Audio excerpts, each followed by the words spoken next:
If only we could figure out its location. Tell me about it, man.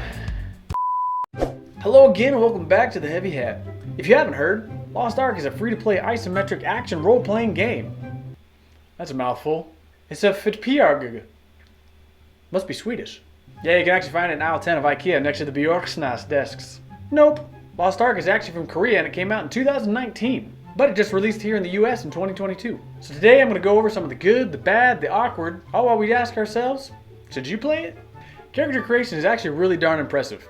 Especially for an isometric RPG where you'll never even see any of it. But you can make your character look like pretty much whatever you want. It's pretty impressive. But one complaint with it though, is there's gender-locked classes. In 2022. Kinda weird, but whatever. I like you. You got the right kind of eyes for this job. Well, thank you, sir. One thing that some people might struggle with is that it's only partially voice acted. Meaning you gotta read. That sign can't stop me because I can't read. It's also important to mention that this game was originally in Korean, so the voiceovers don't really match the lips. It can be kind of distracting to some people. Are you okay? You seem a little off. I'm fine. The cutscenes are also pretty impressive to have in an MMO too. Yo! What happened to your horse, man? They ask you how you are, you just have to say that you're fine when you're not really. I will say the latency issues at launch were kind of distracting, but most of those have been fixed by now. And truth be told, it is hard to blame any free-to-play MMO when it launches. Anytime anything free comes out, the servers always get overwhelmed. And my thought, if you want to avoid that, give it a week when the population kind of dies off, and then it'll be fine. One big plus is the combat. It is phenomenal, even if it is a little bit spammy sometimes. You can actually even further customize the skills you have to make them even more personalized to your playstyle, which is actually pretty darn cool, and something I wish a lot more games had. One thing that was cool is enemies often had projections on the ground for big AoEs too, to tell you to move, but honestly the coolness of that was negated by the fact that half of my animations locked me into it for 1 or 2 seconds. So basically I got stuck there in my animation going, this is gonna hurt. One weird thing I will say though, is that killing monsters, which is arguably the most fun part of the game because the combat's fun, gives you like 2 XP. While on the flip side, doing a fetch quest gives you like 4,000 XP. On the note of fetch quests though, I will give them huge props for actually dropping the items when you're trying to look for them. What I mean is, we've all been there in a video game where it says go collect 5 wolf bones, and after you've killed 40,000 wolves, you finally get 5 wolf bones. I swear I've killed 1,000 of you. Do none of you have any bones?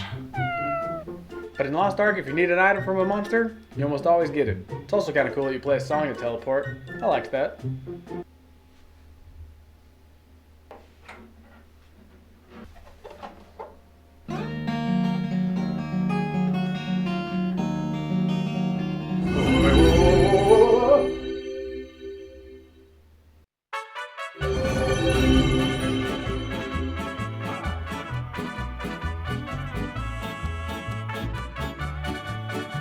Hello.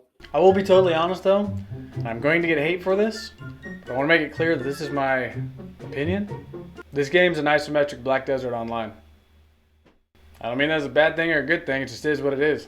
I've played both games and they're really similar. They're both Korean, they both have gorgeous graphics, both have phenomenal action combat.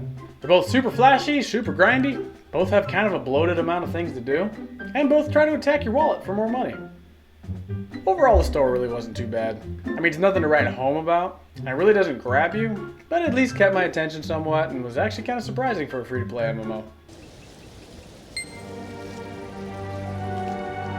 The war was so terrible, even the gods wanted no part of it. Wait, who's talking? God? In the end, is it worth playing?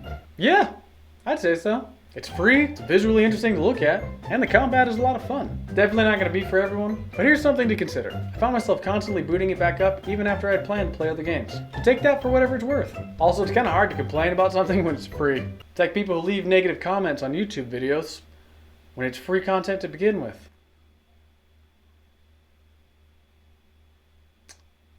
Yep.